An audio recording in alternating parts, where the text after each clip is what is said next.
नमस्कार दोस्तों, आप लोगों का एक बार फिर से स्वागत है हमारे YouTube चैनल MSH क्लासेस पर। दोस्तों, आज हम लोग झारखंड CGL की एक मोस्ट इम्पोर्टेंट टॉपिक नागपुरी व्याकरण में विशेषण, जिसे एडजेक्टिव कहते हैं, पढ़ने जा रहे हैं। इस टॉपिक से संबंधित क्वेश्चन झारखंड सचिवालय में 2 से 3 प्रश्न रहने वाले हैं, इसलिए आप लोगों से रिक्वेस्ट है कि वीडियो में अंत तक बने रहें और इस वीडियो का लाभ ले। तो चलिए दोस्तों, हम लोग सीधे नागपुरी व्याकरण की एक टॉपिक विशेषण पे चलते हैं। सबसे पहले हम लोग विशेषण की परिभाषा देखते हैं। परिभाषा क्या होता है विशेषण का? जे संज्ञा चाहे सर्वनाम कर विशेषता के बताएला उके विशेषण कहल जाएला। कहने का अर्थ है दोस्तों, जो संज्ञा या सर्वनाम की विशेषता बताती है उसे ही विशेषण कहा जाता है। अब संज्ञा क्या होता है दोस्तों? हम लोग संज्ञा पढ़े थे, किसी भी वस्तु है, जगह है, ठाव है या किसी का नाम है, उसको हम लोग संज्ञा कहते हैं। और सर्वनाम का परिभाषा में हम लोग पिछले लेक्चर में देखे थे दोस्तों कि जो बार बार संज्ञा को दोहराने से बचने के लिए संज्ञा के बदले में जिस शब्द का प्रयोग होता है उसे सर्वनाम कहते हैं। इससे हम लोग देखे थे शब्द की सुंदरता भी बढ़ती है सर्वनाम के प्रयोग से, तो यही सर्वनाम कहलाता है। तो यहाँ पे विशेषण में हम लोग देख रहे हैं कि जो संज्ञा चाहे सर्वनाम कर विशेषता को बताता है उसे ही हम लोग क्या कहते हैं? विशेषण कहते हैं। तो आप लोग अगर संज्ञा और सर्वनाम अगर आप लोगों को पढ़ना है तो लिंक में डिस्क्रिप्शन में लिंक दिया हुआ है, आप लोग जाके संज्ञा और सर्वनाम देख सकते हैं। दूसरा परिभाषा देखते हैं दोस्तों। विशेषण एगो इसन विकारी शब्द है कि जे हर हालात में संज्ञा चाहे सर्वनाम कर विशेषता बताएला। कहने का अर्थ है विशेषण एक ऐसा विकारी शब्द है जो हर हालत में संज्ञा है या सर्वनाम है, उन दोनों की क्या करती है? विशेषता बताती है। इसे ही हम विशेषण के नाम से जानते हैं। दूसरा परिभाषा देखते हैं दोस्तों। जौन शब्द संज्ञा चाहे सर्वनाम कर विशेषता में गुण हो, दोष हो, संख्या हो, मात्रा हो, ये सबको बताता है, उके विशेषण कहल जाएला। विशेषता में दोस्तों, विशेषता किसी भी प्रकार का हो सकता है, चाहे वह दोष भी हो तो दोष भी उसकी एक विशेषता है, संख्या भी उसकी एक विशेषता है, गुण भी उसकी एक विशेषता है और मात्रा भी उसकी विशेषता को प्रयुक्त करता है। तो इन सब को जो बताए वही मेरा क्या कहलाएगा? विशेषण कहलाएगा। कुछ एग्जाम्पल से इसे हम अच्छे से समझ सकते हैं। एग्जाम्पल क्या क्या है दोस्तों? जैसे बेस आदमी, हरियर गच, करिया डहर। बेस आदमी का अर्थ हुआ दोस्तों, बेस का अर्थ होता है अच्छा और आदमी का अर्थ होता है मनुष्य। वह अच्छा मनुष्य है, वह लगा देंगे तो वह सर्वनाम हो जाएगा दोस्तों। तो यहाँ पे सर्वनाम वह के जगह में हम लोग क्या है? वह हम जानते हैं कि वह आदमी है, वह आदमी है, तो वह क्या लगा रहे हैं? तो वह जो है वो सर्वनाम है। और सर्वनाम या संज्ञा के स्थान पे हम लोग को क्या उसकी विशेषता बतला रहा है। यह जो है आदमी के बारे में, मनुष्य के बारे में बताया जा रहा है कि वह मनुष्य क्या है? अच्छा है। वैसे ही नेक्स्ट एग्जांपल देखते हैं, हरियर गच। जो गच है यह तो संज्ञा है और संज्ञा में वो सर्वनाम के जगह में वह गच बोल देते, लेकिन इसमें उसकी विशेषता बता दी जा रही है कि जो पेड़ है वह किस प्रकार का है? हरा है। हरियर का अर्थ होता है हरा। तो यह विशेषण को डिनोट कर रहा है, क्योंकि संज्ञा और सर्वनाम की क्या बता रही है? विशेषता बता रही है, इसलिए यह विशेषण है। अगला एग्जाम्पल देखते हैं, करिया डहर। जो डहर है, रास्ता है, रोड है, वह क्या है? काला है। इसकी विशेषता को बता रही है, वह रास्ता काला है, वह रास्ता कच्ची डहर है, कच्चा रास्ता है, वह पक्का रास्ता है। तो ये सब विशेषता को बतला रहा है, इसलिए यह विशेषण है। अब विशेषण का क्या काम होता है इसके बारे में हम लोग जानते हैं। विशेषण कोनवे आदमी, कुछ भी, कोई भी आदमी हो, मनुष्य हो, कोई भी जिनिस, जिनिस मतलब वस्तु होता है, ठीक है दोस्तों। चीज वस्तु कर विशेषता बताएला, उकर कमी बेसी के बताएला, उकर अर्थ के गोटेक सीमा में बांधेला, संख्या कर बोध करवाएला या मात्रा के बताएला।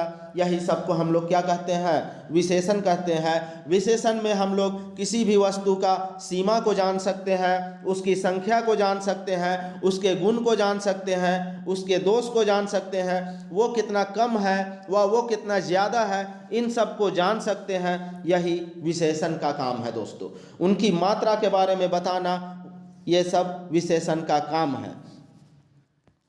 विशेषण को अच्छे से समझने के लिए इन्हें जानना जरूरी है। अगर आप विशेषण पढ़ रहे हैं तो विशेषण को अच्छे तरीके से समझने के लिए आपको कुछ शब्दों को जानना होगा, और वो शब्द इस प्रकार है। पहला है विशेष से। विशेष से क्या होता है? अगर आप विशेष से जानते हैं तो आप विशेषण कुछ हद तक समझ जाएंगे। तो विशेष से क्या होता है, इसकी परिभाषा देखते हैं। जोन संज्ञा मनक विशेषता बताल जाएला उके विशेष से कहल जाएला। संज्ञा जो है उसका जो भी विशेषता बताता है उसे ही हम लोग क्या कहते हैं? विशेष से कहते हैं।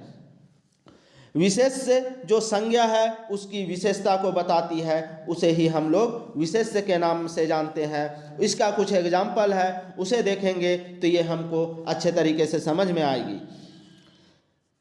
नावा कन्या, पहला एग्जाम्पल है नावा कन्या, दूसरा एग्जाम्पल है पूर्णा फटफटिया, और तीसरा एग्जाम्पल है गोली गाय। इसमें दोस्तों हम लोग जो देख रहे हैं, कन्या का अर्थ होता है स्त्री या दुल्हन।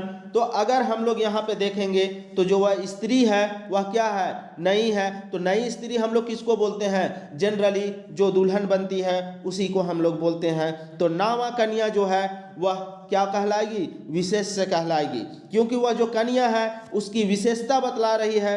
कन्या एक संज्ञा है और संज्ञा की जो विशेषता बतलाती है उसे ही विशेष से कहा जाता है। तो यहाँ पे जो कन्या है वो क्या है? नई है। नावा का अर्थ हुई नई, तो नई है इसीलिए यह विशेष से है। फटफटिया, पूर्णा फटफटिया, तो फटफटिया क्या है दोस्तों? संज्ञा है। फटफटिया का अर्थ होता है मोटर कार या मोटर बाइक।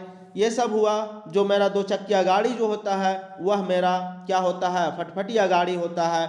अब यह कैसा है? तो यह पूर्णा है, इसकी विशेषता बतला रही है, इसलिए यह भी विशेष से कहलाएगा। अब नेक्स्ट देखते हैं हम लोग गोली गाय। तो गाय क्या है? गाय हम लोग जानते हैं कि यह एक संज्ञा है, और संज्ञा में हम लोग उसकी विशेषता को बतला रहे हैं। वह क्या है? कैसी है? गोली है। गोली है जो है तो यह इसकी विशेषता से पता चल रहा है, इसलिए गोली गाय भी क्या होगी? विशेष से होगी। अब दूसरा शब्द दोस्तों जिसे समझने से हमें विशेषण लगभग समझ में आ जाएगी, तो यह दूसरी जो शब्द है वह है पराविशेषण। पराविशेषण किसे कहते हैं? इसकी परिभाषा हम लोग सबसे पहले देखते हैं। विशेष से कर विशेषता बताएक वाला विशेषण के जो विशेष है, इससे पहले हम लोग विशेष से देखे नावा कन्या। तो नावा कन्या में नया जो है वह विशेष वर्ड था, तो विशेष से कर विशेषता बताएक वाला विशेषण के पराविशेषण कहल जाएगा। जैसे इसका कुछ एग्जाम्पल है वो देखते हैं। टहटह इंजोरिया। इंजोरिया का अर्थ हुआ दोस्तों चांदनी रात, और चांदनी रात कैसा है? बहुत ज़्यादा है। टहटह का अर्थ हुआ बहुत ज़्यादा है। आज चांदनी रात जो है वह बहुत ही ज़्यादा दिख रहा है। नेक्स्ट देखते हैं लहू जैसन लाल। तो जो लहू जैसन लाल, तो लाल हम लोग जानते हैं दोस्तों अपने आप में क्या है? विशेष है। विशेष को बता, जैसे वहाँ पे हम लोग देखे थे ना, काला रोड देखे थे, करिया रोड देखे थे। तो करिया क्या था? एक विशेष से था। तो यहाँ पे जो लाल है वह किस जैसा लाल है? लहू के जैसा लाल है, ब्लड के जैसा लाल है, खून के जैसा लाल है। तो यह विशेष की विशेषता को बतला रही है, इसलिए यह पराविशेषण कहलाएगा। नेक्स्ट देखते हैं दूध जैसन चरका। वो चरका जो है वो सफ़ेद जो है, चरका का अर्थ होता है सफ़ेद या वाइट, और इसका जो ये है सफ़ेद या चरका, यह मेरा विशेष है, और विशेष की विशेषता बदला रहा है कि वह कैसा चरका है, कैसा सफ़ेद है। तो दूध के जैसा बिल्कुल क्या है? सफ़ेद है। नेक्स्ट एग्जाम्पल देखते हैं भैंस नियर अंधार। हम लोग क्या जानते हैं दोस्तों कि अंधार भी क्या है, एक विशेष है। जो भैंस होता है वो कैसा होता है, काला होता है, और अंधेरा एक काला का मानिंद है। इसलिए हम लोग काला को क्या मानते हैं, अंधार जो है वह उसे हम लोग विशेष से मानते हैं। लेकिन उसकी भी विशेषता बतला रही है कि वो जो अंधेरा है वह कैसा है, तो भैंस के जैसा है। जिस तरह भैंस काला होता है वैसे ही जो अंधेरी रात होती है वह भी क्या है, काली है। अब हम लोग आगे विशेषण का भेद देखते हैं। विशेषण कितने प्रकार के होते हैं दोस्तों। विशेषण का भेद आप अच्छे से देखिए, क्योंकि यह 3-4 बुकों का सामग्री एक जगह इकट्ठा करके आपको दिया जा रहा है। आप कहीं पर भी बुक में देखेंगे तो इसमें आपको कन्फ्यूजन हो सकता है, इसलिए मैं जो बता रहा हूँ उसे आप ध्यान से देखिएगा और इसी के आधार पे आप एग्ज़ाम हॉल में अपना प्रश्न हल करने में सक्षम हो पाएंगे। तो विशेषण के कितने भेद होते हैं, तो विशेषण के दोस्तों 4 भेद होते हैं। कहीं कहीं पे विशेषण का 3 भेद बताया गया है, लेकिन हम लोग अधिकतर बुक में 4 भेद के बारे में बताया गया है, तो आप भी 4 भेद मानिएगा। कहीं कहीं पे जो ये चौथा भेद है, जो परिमाण वाचक विशेषण जो भेद है उसको संख्यावाचक विशेषण में जोड़ दिया गया है। इसी का एक पार्ट माना गया है, लेकिन वह अलग है दोस्तों, इसलिए आप इसे ध्यान दीजिएगा। तो कौन कौन सा विशेषण का भेद है, तो उसे हम लोग जानते हैं। पहला है दोस्तों, पहला है गुणवाचक विशेषण, दूसरा है संख्यावाचक विशेषण, और तीसरा है सार्वनामिक विशेषण, और चौथा है परिमाणवाचक विशेषण। ये चारों विशेषण है। अब इन चारों विशेषण का अलग अलग भेद होता है। उन भेदों को हम लोग देखते हैं कि उनका क्या भेद होता है। ये हम चार्ट बना दिए हैं, आप लोग तो इससे देख लीजिएगा। और अगर आपको PDF चाहिए तो हमारा टेलीग्राम लिंक पे आप लोग ज्वाइन कीजिए, वहाँ से आप इसका PDF भी ले सकते हैं। गुणवाचक विशेषण, इसकी कोई भी भेद अलग से नहीं होता है, उपभेद नहीं है। लेकिन अगर संख्यावाचक विशेषण देखते हैं तो संख्यावाचक विशेषण का 2 भेद होता है। एक होता है निश्चित संख्यावाचक विशेषण और दूसरा होता है अनिश्चित वाचक संख्या विशेषण। तो दोस्तों निश्चितवाचक और अनिश्चितवाचक संख्या विशेषण, यह संख्यावाचक विशेषण का 2 भेद है। अब हम लोग संख्यावाचक विशेषण को देखते हैं तो संख्यावाचक विशेषण का 5 भेद होता है। तो कौन कौन सा होता है। पहला भेद उसका है गणनावाचक विशेषण, और दूसरा है क्रमवाचक संख्या विशेषण, और तीसरा है आवृत्तिवाचक संख्यावाचक विशेषण, और तीसरा चौथा है समुदायवाचक, और पांचवा है प्रत्येकवाचक विशेषण। अब नेक्स्ट विशेषण देखते हैं दोस्तों। हम लोग देखे थे सार्वनामिक विशेषण। सार्वनामिक विशेषण का भी 2 भेद होता है। पहला होता है मौलिक सार्वनामिक विशेषण और दूसरा है यौगिक सार्वनामिक विशेषण। इसी तरह हम लोग परिमाणवाचक विशेषण का भी 2 भेद देखते हैं। पहला भेद है निश्चित परिमाणवाचक विशेषण और दूसरा है अनिश्चित परिमाणवाचक विशेषण। अब दोस्तों एक एक करके हम हर एक विशेषण के प्रकार को देखते हैं और उसको व्याख्या, उसका संपूर्ण व्याख्या के साथ उसको देखते जाते हैं, क्योंकि प्रश्न इन्हीं सबसे बनता है। तो आप लोग ध्यान से वीडियो में बने रहें। पहला है गुणवाचक विशेषण। गुणवाचक विशेषण क्या होता है, इसकी परिभाषा क्या है, इसे आप अच्छे से सुनिए। जोन शब्द से संज्ञा कर गुण, दोष, दशा, स्वभाव, प्रकार, समय और ठाव कर पता चले, उके गुणवाचक विशेषण कहल जाएला। क्या क्या दोस्तों, जिस शब्द से संज्ञा का, क्या गुण का, दोष का और उसका दशा का, उसका स्वभाव का, उसका प्रकार का, समय का और उस जगह का पता चले, उसे ही गुणवाचक विशेषण कहते हैं। इसका इकर मूल रूप ई लखे है, इसका मूल रूप नीचे दिया हुआ है दोस्तों, उसे आप ध्यान से सुनिए। क्या क्या है उसका मूल रूप गुणवाचक विशेषण का, इसके बारे में आप लोग देखिए। पहला है काल के अनुसार। तो काल के अनुसार अगर हम लोग गुणवाचक विशेषण को बांटेंगे तो काल के प्रकार में कितने प्रकार से हम इसको बांट सकते हैं, वो देखिए एग्जाम्पल में। क्या है कि यह नावा काल हम कह सकते हैं किसी भी चीज़ को। जैसे अभी हम लोग बोलते हैं ना कि वह बंदा कुछ ज़्यादा ही मॉडर्न बन रहा है, कुछ ज़्यादा ही नया बन रहा है, कुछ ज़्यादा ही आधुनिक बन रहा है, तो यह जो नावा है यह गुण को बता रहा है, गुणवाचक विशेषण की विशेषता को बतला रही है। मीन्स कि यह अवधि को बतला रही है, काल को बता रही है, समय को बता रही है। तो यह नावा जो है यह काल को बता रही है। वैसे ही पूर्णा है, आगे अगला है, पिछला है, वर्तमान है, भूत है, भविष्य है। यह सब काल, समय और अवधि को बताने का काम करता है। ऐसे ही हम लोग नेक्स्ट देखते हैं ठाव। ठाव का अर्थ होता है दोस्तों जगह, ठीक है। अब उसमें जगह में हम लोग देखते हैं तो पहला देखते हैं लेंगा। लेंगा का अर्थ है दोस्तों बायां, और बायां का अर्थ होता है लेफ्टी। तो लेफ्टी को दोस्तों नागपुरी में लेंगा बोला जाता है, बायां को लेंगा बोला जाता है। और आगे है भत खैहा। भत खैहा का अर्थ होता है दोस्तों राइट, यानी कि दाहिना। तो दाहिना अगर हम बोल देंगे कि वह मेरे भतखैया में बैठा हुआ है, मीन्स कि वह मेरे राइट में बैठा हुआ है, वह मेरी दाईं तरफ बैठा हुआ है। आगे देखते हैं भीतरी, बाहरी और पूर्वाहा। पूर्वाहा का अर्थ है दोस्तों पूर्व के तरफ का, और पश्चिमाहा का अर्थ है दोस्तों पश्चिम के तरफ से। वैसे ही अगर झारखंडी बोल देंगे तो इससे झारखंडी ठाव का पता चल रहा है, तो यह भी मेरा गुणवाचक विशेषण के अंतर्गत आएगा। आकार में देखते हैं दोस्तों, जिस तरह आकार में हम लोग जानते हैं किसी भी वस्तु का जो आकार होता है वह बहुत प्रकार का हो सकता है। कोई वस्तु गोल हो सकता है, कोई वस्तु चाकर हो सकता है, चाकर का अर्थ है वह उसका चौकोर होना, लंबा हो सकता है। कोई भी वस्तु क्या हो सकता है, चौक हो सकता है। चौक का अर्थ होता है दोस्तों धार, तेज, तेज होता है या धार। जैसे वह चाकू बहुत चौक है अगर बोल देंगे तो इसका अर्थ हुआ कि वह चाकू बहुत तेज है।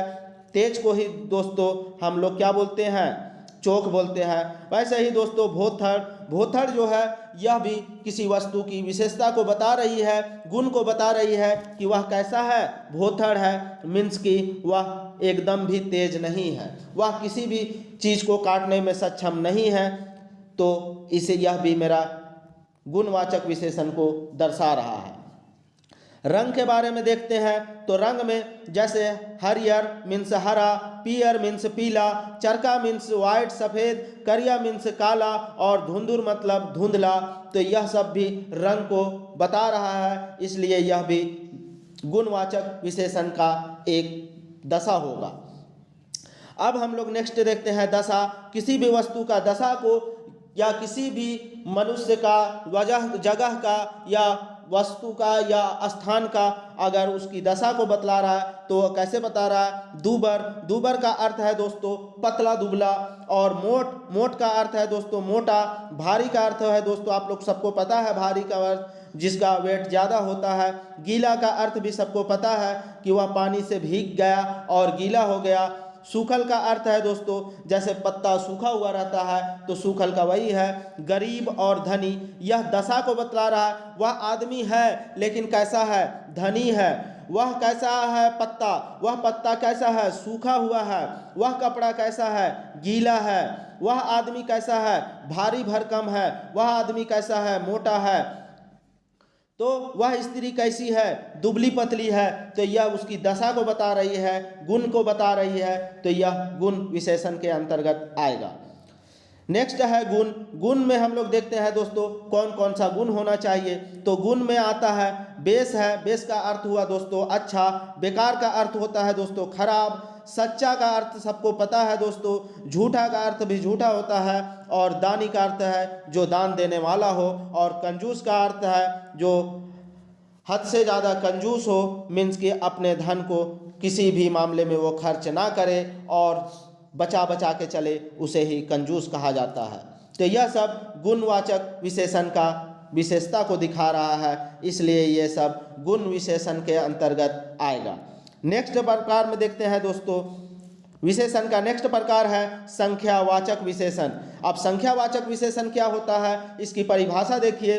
जोन शब्द से संज्ञा चाहे सर्वनाम कर संख्या कर पता चले उके संख्यावाचक विशेषण कहल जाएगा। कहने का अर्थ है दोस्तों जिस शब्द से संज्ञा चाहे सर्वनाम कर, दोस्तों यहाँ थोड़ा सा प्रिंट मिस्टेक हो गया है, यहाँ संख्या के जगह में आप संज्ञा कर लीजिएगा।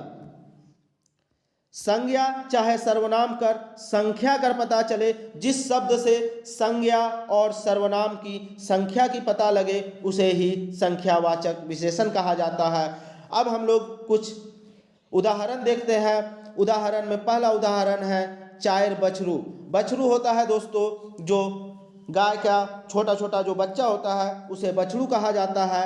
तो वहाँ कितना बच्चा है? वह 4 बच्चा है। संख्या का पता चल रहा है ना, वह गाय का कितना बच्चा है? 4 बच्चा है। तो यही 4 संख्यावाचक विशेषण कहलाएगा।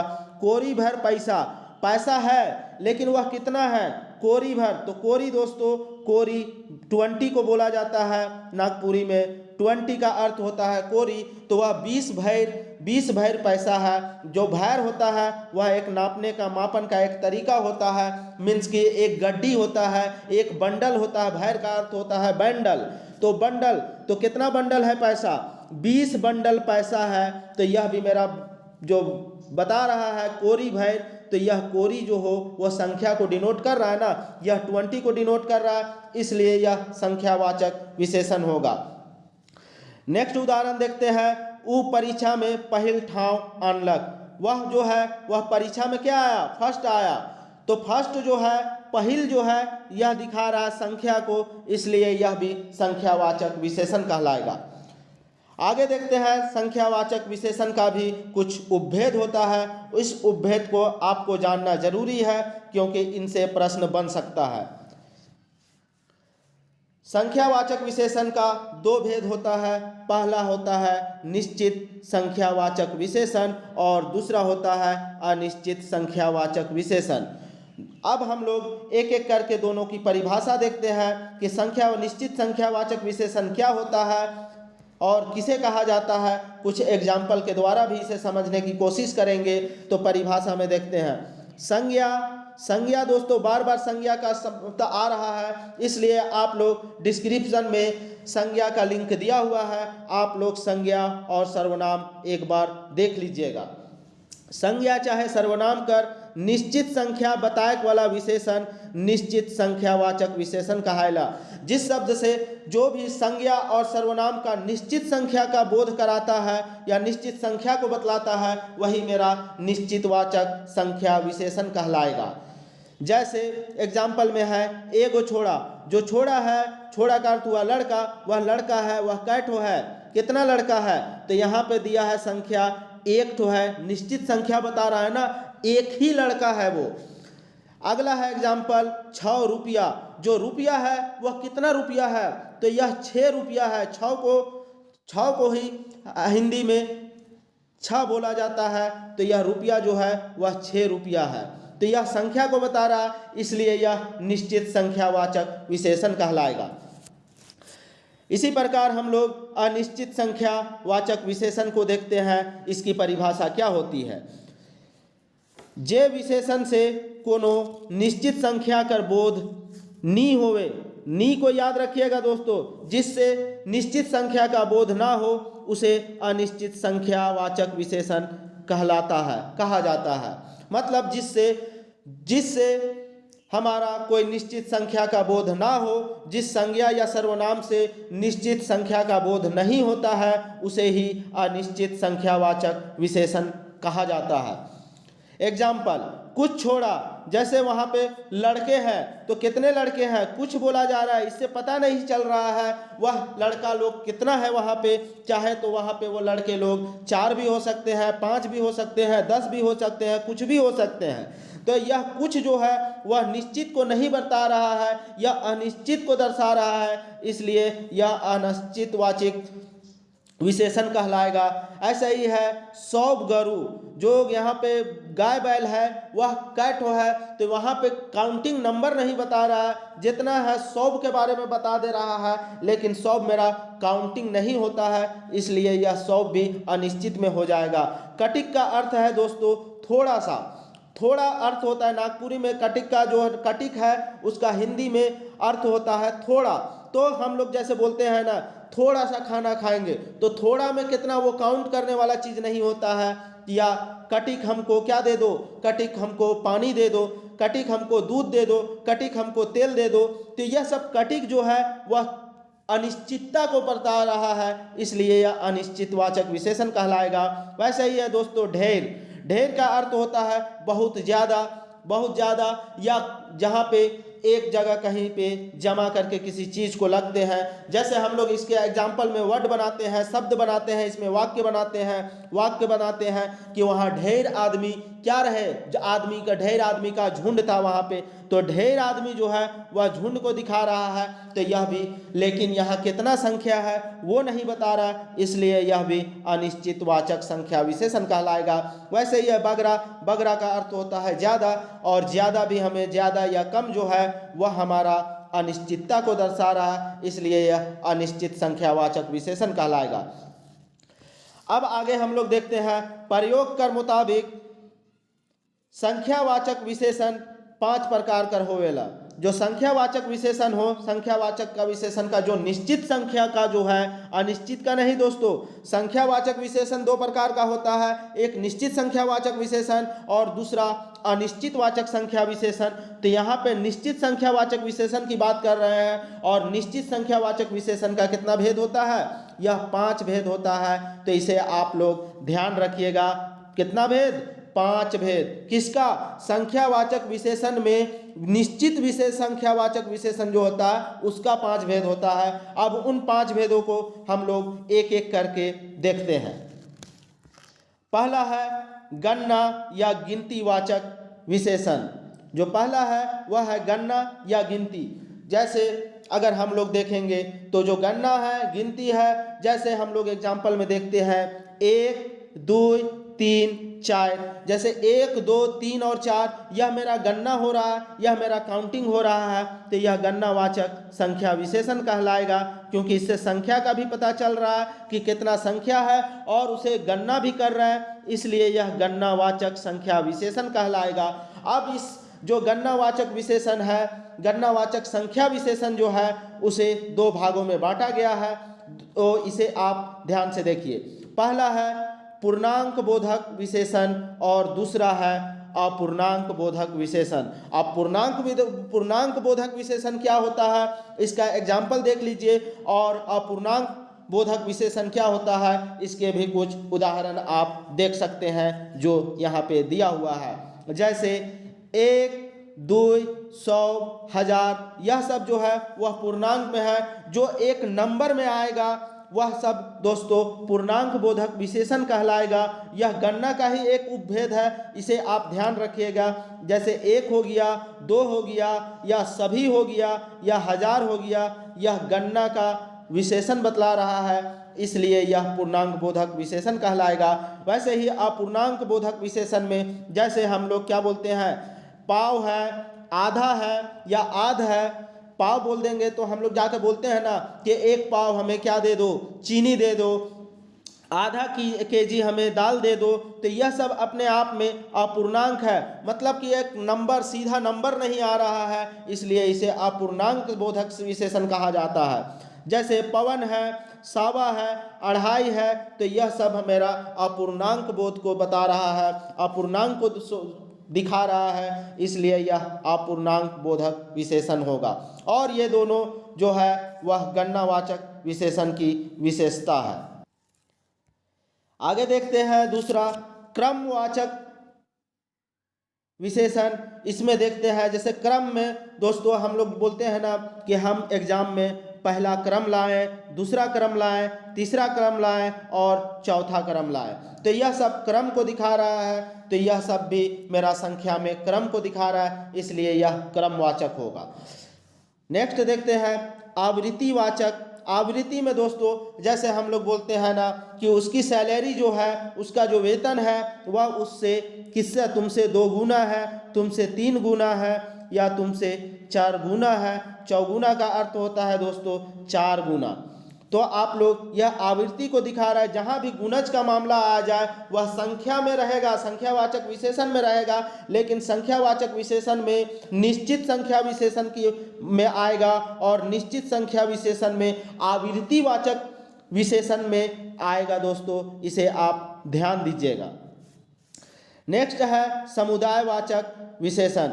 जो समुदाय है वो, जैसे हम लोग कुछ समुदाय में, समुदाय का मतलब यहाँ दोस्तों झुंड से होता है, कुछ लोगों का मिला जुला रूप से होता है। जैसे यहाँ पे दुयोजन, तीनोजन, चारोजन, यह सब बोलेंगे तो यह मेरा दुयोजन, तीयोजन और चारोजन, यह सब मेरा समुदाय का डिनोट कर रहा है। इसलिए यह भी निश्चितता को दिखा रहा है, इसलिए यह भी निश्चित में होगा। संख्यावाचक विशेषण में निश्चित संख्या का एक उपभेद जो समुदायवाचक है उसमें आएगा। नेक्स्ट देखते हैं प्रत्येकवाचक संख्या विशेषण। इसमें अब हम लोग देखते हैं प्रत्येक में हर एक जो होता है, गोटा रात जो है, सागर दुनिया है, सगर दुनिया है, तो यह सब प्रत्येक को दिखा रहा है। जैसे हम लोग बोलते हैं ना, पूरा रात हम लोग, आज पूरी रात हम जगे रहे, तो पूरी का अर्थ हुआ दोस्तों, जैसे जो पूरा पूरी होना उसे हम लोग नागपुरी में गोटा बोलते हैं। तो यही जो पूरी रात है उसी को हम बोल रहे हैं गोटा रात।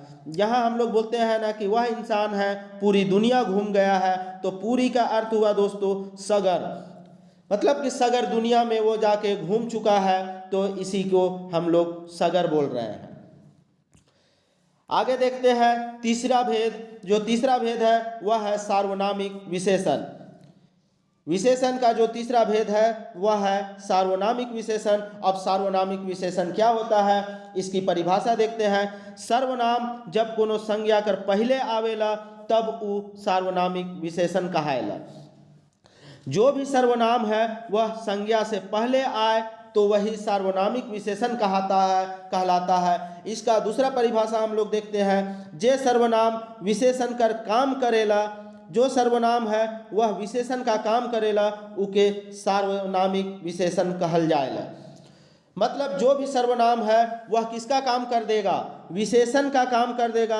जबकि हम लोग विशेषण में क्या जानते हैं कि यह विशेषण जो उसकी विशेषता को बतलाती है, तो यहाँ विशेषता बतलाने का काम कौन करेगा, सर्वनाम करेगा। तो इसे ही हम सार्वनामिक विशेषण कहेंगे।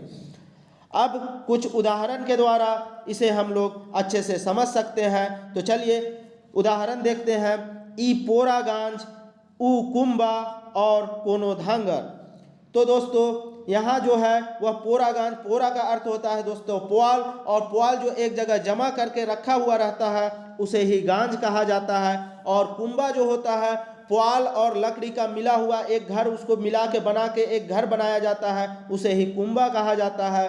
और धांगर का अर्थ है दोस्तों नौकर। तो यहाँ पे हम लोग देखते हैं हिया पोरा गांज, कुंबा, धांगर कर पहले विशेषण कर रूप में ई, उ और कोनो सर्वनाम आए हैं। से ले ई सर्वनामिक विशेषण है। जैसे इन तीनों एग्जाम्पल में हम लोग देखे कि जो हम पोरागांज है, तो पोरागांज जो मेरा है विशेषण, उससे पहले मेरा ई सर्वनाम आया, तो यही मेरा क्या कहलाएगा, सर्वनामिक विशेषण कहलाएगा। ई, उ और कोनो यही मेरा सर्वनामिक विशेषण को बतलाता है। अब सर्वनामिक विशेषण का भी कुछ भेद है, तो उन भेदों को हम लोग देखते हैं कि सर्वनामिक विशेषण का कितना भेद होता है, उनकी परिभाषा क्या है, उसका कुछ एग्जाम्पल देखते हैं जिससे आपको परीक्षा में प्रश्न हल करने में आसानी होगी। सर्वनामिक विशेषण का भेद, तो इसका दो भेद होता है दोस्तों। कितना भेद होता है, दो भेद होता है। पहला होता है मौलिक सार्वनामिक विशेषण और दूसरा है यौगिक सार्वनामिक विशेषण। अब एक एक करके दोनों की परिभाषा देखते हैं कि मौलिक सार्वनामिक विशेषण की परिभाषा क्या है। जे बगैर कोनो बदलाव कर, जे बगैर कोनो बदलाव के संज्ञा कर पहले आवेला वो मौलिक सार्वनामिक विशेषण कहाएला। कहने का अर्थ है दोस्तों, जो भी शब्द है वह बिना किसी बदलाव का संज्ञा के पहले आता है उसे ही मौलिक सार्वनामिक विशेषण कहते हैं।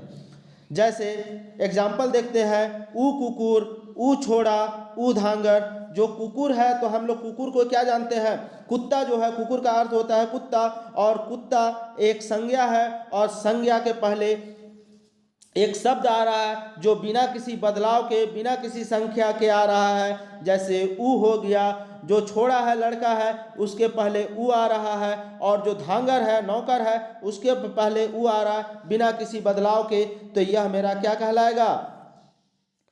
यह मेरा कहलाएगा सार्वनामिक विशेषण में मौलिक सार्वनामिक विशेषण कहलाएगा। अब हम लोग दूसरा देखते हैं, यौगिक सार्वनामिक विशेषण। यौगिक सार्वनामिक विशेषण की परिभाषा देखते हैं। ये क्या होता है? जे मूल सर्वनाम में प्रत्यय लगाले बनेला उके यौगिक सार्वनामिक विशेषण कहल जाएला। प्रत्यय दोस्तों, प्रत्यय हम लोग जानते हैं कि प्रत्यय लगाया जाता है पहले और उपसर्ग लगाया जाता है बाद में। तो यहाँ प्रत्यय लगाने के बाद जो यौगिक बनता है उसे ही, जो सर्वनाम बनता है उसे ही हम लोग क्या कहते हैं? यौगिक सार्वनामिक विशेषण कहते हैं। इसके कुछ उदाहरण देखते हैं, जैसे कैसन घर। जो घर है उसमें हम लोग क्या लगा दिए?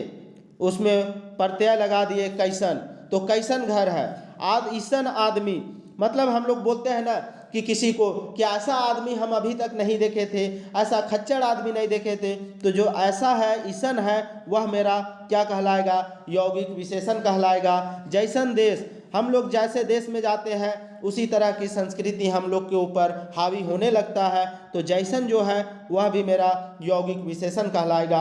अब हम लोग अगला भेद देखते हैं। विशेषण का अगला भेद है परिमाण बोधक विशेषण। और परिमाण बोधक विशेषण की परिभाषा देखते हैं कि यह क्या होता है। जोन विशेषण से कोनवे जिनिस चाहे वस्तु मनक नाप तौल जोख कर बोध होवेला उके परिमाण बोधक विशेषण कहल जाएला। दोस्तों याद रखिएगा, जिस शब्द से, जिस विशेषण से किसी भी वस्तु का या चीज का क्या होता है, उसका नाप का, तौल का, और उसका जो जोख होता है वह भी नाप तौल का एक इकाई होता है। और पिछले बार पंचायत सचिव का जो एग्जाम हुआ था उसमें जोख पूछा गया था दोस्तों, तो इसलिए आप लोग इसे ध्यान से देखिए।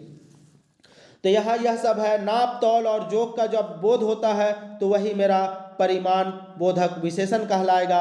अब कुछ उदाहरण से इसे हम लोग स्पष्ट कर सकते हैं, जैसे सेर भर दूध। सेर जो होता है दोस्तों, यह नापने का एक तरीका होता है। जिस तरह से पाव होता है ना, तो ऐसा ही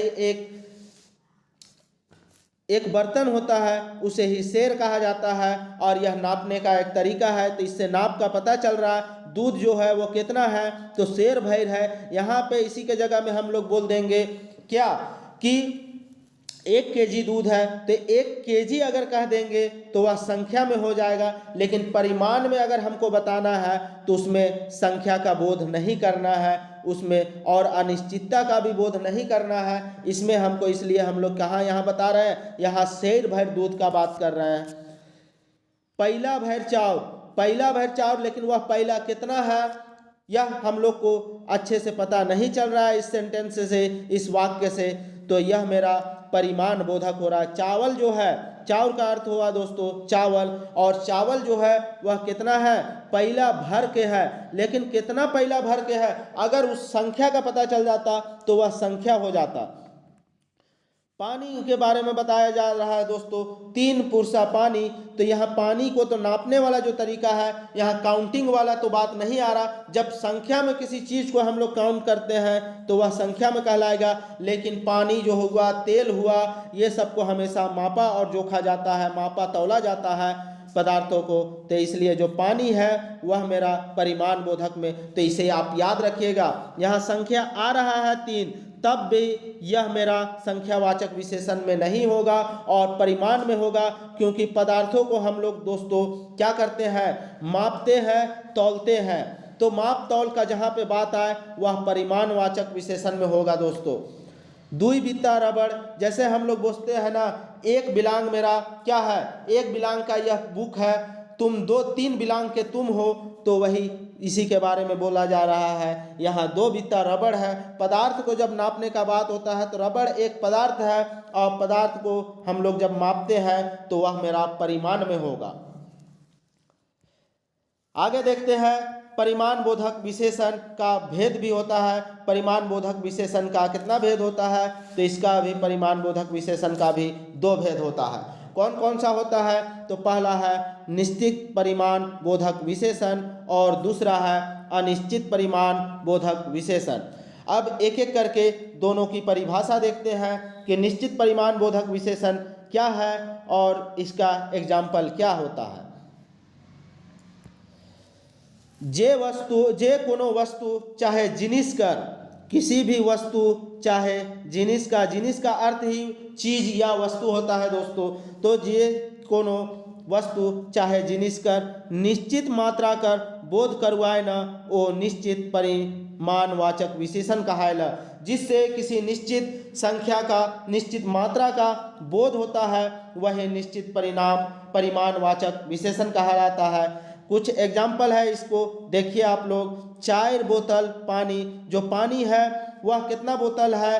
तो यहाँ 4 का अर्थ होता है 4, और 4 जो है वह पानी को बता रहा, मात्रा तो है, पानी एक मात्रा बता रहा है, लेकिन वह संख्या भी बता रहा है कि कितना है, संख्या में 4 है। तो इसलिए यह परिमाणवाचक विशेषण के अंतर्गत आएगा।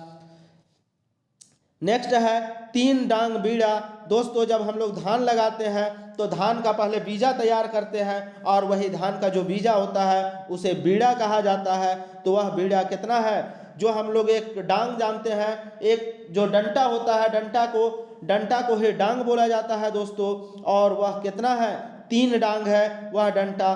3 डांग के बराबर वह क्या है? धान का जो बीज है वह बीजा है, या धान का जो बीड़ा है वह मेरा 3 डांग के बराबर है।